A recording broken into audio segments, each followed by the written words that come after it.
हमारे साथ हमारे गेस्ट बने हुए हैं, ब्रजेश भी है हमारे साथ। ब्रजेश, ये खबर आ रही है कि बलरामपुर चीनी अब एजुकेशन सेक्टर में जाना चाहती है। कैसे व्यू कर रहे हैं आप इस डेवलपमेंट को, और बलरामपुर चीनी में आपकी क्या राय है? देखिए, लगभग 1.5-2 महीने से आप ही के चैनल पे मैं रिकमेंड कर रहा हूँ all the sugar stocks. Most probably Dwarikesh sugar मैंने कुछ 400-420 पे रिकमेंड किया and it made a high of somewhere around 670 and 700 plus. Balrampur Chini I recommended 150. I give a target of 180 and I think that target has been achieve. अब क्योंकि ये एक education sector में जा रही है तो सलाह तो यही रहेगी कि मोमेंटम अभी भी बरकरार है। लगभग मौजूदा सर 175 का है, मेरा ये मानना है 155-158 का अच्छा सपोर्ट है। तो कोई डिप आप इसमें बाइंग के लिए कर सकते हैं। एग्रेसिव बाइंग ना करें, 170 के बिलो अगर बाइंग करते तो बेटर रहेगा as a risk reward ratio and keeping a stop loss of 155. ठीक है। I am looking this stock again going touching 190 around for a short term time frame. और किसी का व्यू अगर 6 महीने या प्लस का है तो 225 तक का भी टारगेट इसमें चार्ट के अंदर देखने को मिलता है। 190-225 तक ये शेयर जा सकता है। 158 का लगा लीजिएगा इस पे एक स्टॉप लॉस। तो बलरामपुर चीनी पे आप ध्यान रखें, एजुकेशन के अंदर ये कुछ निवेश करना चाह रहे हैं। आगे बढ़ते हैं, ऑयल एंड गैस सेक्टर की हमने बात की थी ना, एक बड़ी खबर जो आ रही है उसको समझाने के लिए मेरे साथ संदीप आप जुड़ चुके हैं। संदीप, ये खबर क्या बीपीसीएल और गेल को लेकर है? कोई कनेक्शन तो नहीं है? GAIL all together gas company, BPCL oil marketing company, ये क्या सिनर्जी है और क्या खबर है? कनेक्शन काफ़ी बड़ा है और ये शायद यही कारण है डिम्पी कि आपको याद हो तो ओएनजीसी ने एचपीसीएल में हिस्सा खरीदा था सरकार का। अब हो सकता है कि बीपीसीएल गेल की जो सरकारी हिस्सेदारी है उसे खरीदती हुई दिखे आपको। दरअसल सरकार का गेल में करीब 55% हिस्सा है जिसकी वैल्यू करीब 18,000 करोड़ रुपए के आसपास की है और यही हम पिकअप कर रहे हैं कि जो सौदा है वो करीब 18 से 20,000 करोड़ रुपए के आसपास की रकम में हो सकता है।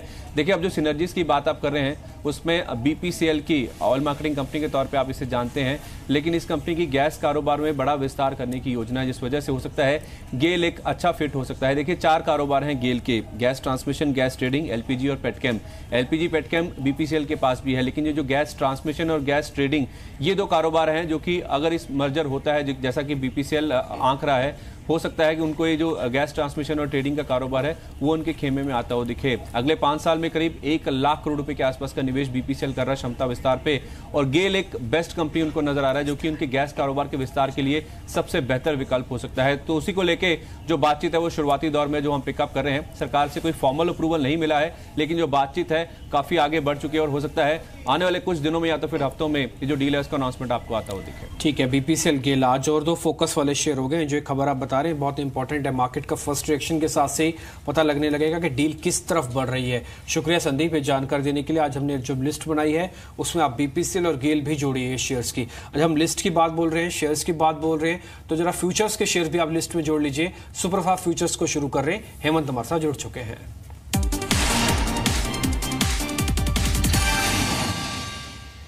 जय है, ब्रजेश हैं और साथ ही हेमंत ठुकराल भी मेरे साथ जुड़ चुके हैं। एसजीएक्स निफ्टी के साथ एक बार शुरुआत करते हैं पहले, क्योंकि वहां से हमको संकेत काफी साफ मिल रहे हैं। 50 अंकों के आसपास कभी भी बढ़त बनी हुई है और ये मार्केट को आज हो सकता है बड़े गैप के साथ खुले। हेमंत, शुक्रिया पहले तो समय देने के लिए। आज निफ्टी का टारगेट क्या है और आपके आज के दोनों शेयर्स वो भी आप मेरे को एक साथ ही बता दीजिए। Dimpy, good morning. Morning sir. जो टारगेट है निफ्टी का वो 10,200 ही रहेगा। ठीक है। अगर आप देखें कि पिछले एक हफ्ते में कहाँ का एडिशन हुए तो 10,000 और 10,100 की पुट में सबसे ज्यादा एडिशन हुआ है। ठीक है। और 10,200 कॉल में पिछले एक हफ्ते में 32 लाख शेयर जुड़े हैं। तो मेरे हिसाब से 10,000 अब बहुत फर्म सपोर्ट हो रहा है मार्केट के लिए और 10,200 जो है वो इमीडिएट रेजिस्टेंस है। इसके जब ये क्रॉस करेगा तभी नए लेवल्स निकल के आएंगे। जो 2 स्टॉक्स में आज रेकमेंड कर रहा हूँ उसमें है एक buy Bajaj auto. Auto stocks में 2 व्हीलर्स में खासकर ओपन इंटरेस्ट अच्छा जुड़ता हुआ नजर आया है। बजाज ऑटो में 12% ओपन इंटरेस्ट ऐड हुआ है और स्टॉक ने 3,000 के ऊपर एक बार बंद दिया है। मुझे ऐसा लगता है कि यहाँ पे 2975 का स्टॉप लॉस रखें और 3100 का टारगेट लग रहा है मेरे को। ठीक है। दूसरा, मिड कैप पीएसयू बैंक्स में मुझे लगता है रैली कंटिन्यू रहेगी। 2 दिन से बाइंग देखने को मिल रही है, बट उसी में मैंने चूज किया है इलाहाबाद बैंक, जिसमें 15% ओपन इंटरेस्ट ऐड हुआ है। यहाँ मैं स्टॉप लॉस रखना चाहूंगा 69 का और टारगेट 77 का। ठीक है, 77 का टारगेट इलाहाबाद बैंक पे। और आज सुबह से ही हमको, इनफैक्ट कल लास्ट ट्रेडिंग सेशन से ही बजाज ऑटो को लेकर काफ़ी कॉल्स मिली है। सुबह हमने 7 बजे भी बताया था आपको 3100 का टारगेट है इस पे। आज इस पे ध्यान रखिए, हेमंत की लिस्ट में भी आ चुका है शेयर। जय, आपके 2 शेयर्स कौन से हैं? श्योर डिम्पी, बैंकिंग सेक्टर में मुझे ऐसा लग रहा है कि जो हिसाब से अच्छी शॉर्ट कवरिंग एक्सिस बैंक में देखने मिली थी, साथ ही साथ थोड़ा बहुत लॉन्ग बिल्डअप भी देखने वहाँ पे मिला है। टेक्निकली एक क्रूशियल के लेवल्स के ऊपर भी स्टॉक ट्रेड होते हुए नजर आया था। तो फर्स्ट ऑफ ऑल तो मैं एक ऑप्शंस कॉल देना चाहूँगा। एक्सिस बैंक में 520 के कॉल ले सकते हैं, टारगेट रहेगा 13 का, स्टॉप लॉस रहेगा 5.5 का। फ्यूचर्स के 2 कॉल हैं मेरे पास, कावेरी सीड्स, जिसमें मुझे ऐसा लग रहा है कि यहाँ से अभी भी एक अच्छा पुल बैक कंटिन्यू रहेगा ऑन दी अपसाइड में। आई बिलीव के 621 तक के लेवल्स देखने मिल सकते हैं going forward in around 4 to 5 trading sessions. On the lower side I believe के 560 एक अच्छा सपोर्ट बन चुका है। तो रिस्क रिवॉर्ड कावेरी सीड्स में काफी फेवरेबल है डिम्पी। यहाँ से अडानी पोर्ट्स, जिसमें एक अच्छा मोमेंटम देखने मिला था लास्ट 2 ट्रेडिंग सेशन में, अगर आप देखो तो अच्छा लॉन्ग बिल्डअप भी स्टॉक में देखने मिला है। क्लियरली टेक्निकली अपर स्टॉपिंग पैरेलल चैनल में स्टॉक ट्रेड कर रहा है, उसकी शॉर्ट टर्म मूविंग एवरेजेस के ऊपर भी ट्रेड कर रहा है। तो based on all the technical parameters Adani ports definitely एक बाय बनता है। टारगेट रहेगा 425, स्टॉप लॉस रहेगा 395। ठीक है ब्रजेश, आपके टॉप पिक्स क्या हैं? देखिए, जैसे पहले मैंने आपके शो पे जब शुरुआत हुई तब कहा था कि बजाज ऑटो मेरे को चार्ट पे अच्छा लग रहा है। आई एम लुकिंग लाइक 3010 के आसपास में अगर मिलता है फ्यूचर के, तो अगर बाइंग करना चाहिए with stop loss 2917। I am looking at 2 to 4 trading session. I am looking that stock has a potential of touching 3080 से 3100, और एक बार अगर 3100 को सस्टेन कर गया तो ये हो सकता है कि आपको 3180 का भी लेवल दिखा दे ये वीक में। और दूसरा जो चार्ट पे अच्छा लग रहा है वो मैक्स फाइनेंशियल लग रहा है, जिस हिसाब से मोमेंटम इसमें बिल्डअप हुआ है after consolidation at 600 odd level. So chances हैं कि आने वाले सत्र में ये एक नए फ्रेश ब्रेकआउट को भी दिखाए। तो लगभग 611 615 के आसपास में बाइंग करने की सलाह रहेगी। 600 का हम स्टॉप लॉस लेके चलेंगे और मेरा टारगेट लगभग 645 से 660 का है। ठीक है, तो ब्रजेश के दोनों कॉल्स भी आपने नोट कर लेंगे। बजाज ऑटो है इनकी भी लिस्ट में, तो आज बजाज ऑटो तो पक्का कर लीजिए, इसके अंदर एक बड़ा मूव मिल सकता है। मैक्स फाइनेंशियल, इस पे आप ध्यान रखें, 660 तक के बड़े टारगेट्स दिए जा रहे हैं। इलाहाबाद बैंक, ये एक लिस्ट में आप रख सकते हैं। अदानी पोर्ट्स, जय की कॉल्स हैं, और साथ ही कावेरी सीड, इस पे आप ध्यान रखें। एक ऑप्शन का सौदा हमको एक्सिस बैंक पे मिल चुका है, 520 की कॉल हमको प्लस करनी है।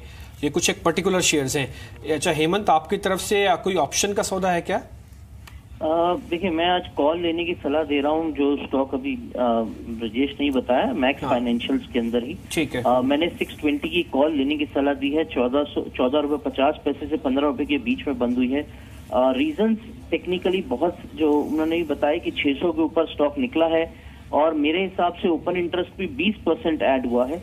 काफी लिक्विडिटी है ऑप्शंस में, तो अच्छा ट्रेड बन सकता है। इसमें स्टॉप लॉस मैंने रिकमेंड किया है 8 रुपए का, अगर स्टॉक वापस 602 के नीचे चला जाता है, या टारगेट 24 रुपए का जब ये 640 642 टच करेगा।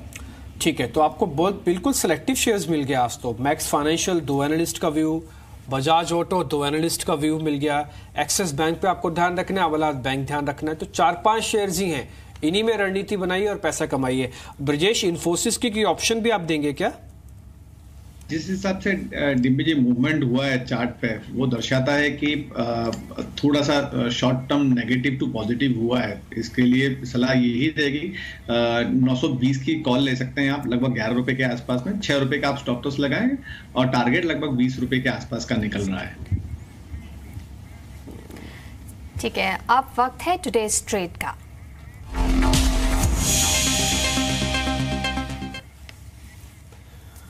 दिव्य, आज का क्या ट्रेड है? देखिए, सीमेंट सेक्टर पे भी आप ध्यान रख सकते हैं। हेडलबर्ग सीमेंट पे एक और आपको फोकस शेयर होना चाहिए। 138 का इसका टारगेट है, करीब 126 का स्टॉप लॉस है।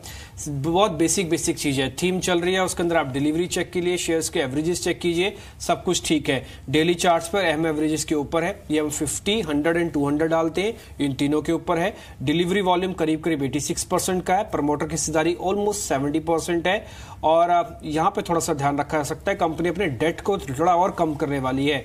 ये बाजार को बहुत पसंद आता है। डेट धीरे धीरे कम हो जाए। इसके अलावा कंपनी का ईपीएस ठीक है, 7 का ईपीएस चल रहा है, एफआईज की 11-11.5% की होल्डिंग है, एफआईज इस समय नोटिसेबल पॉइंट है, म्यूचुअल फंड्स भी करीब 4% के आसपास होल्ड रखते हैं इसके अंदर। तो ब्रोकरेज इसकी रिपोर्ट भी है जो कि 150 तक का टारगेट दे रहे हैं, आप इससे दूर नहीं रहिए, आप इस पर शेयर को देख सकते हैं। 138 का टारगेट है, 126 का एक स्टॉप लॉस होगा इस शेयर पे।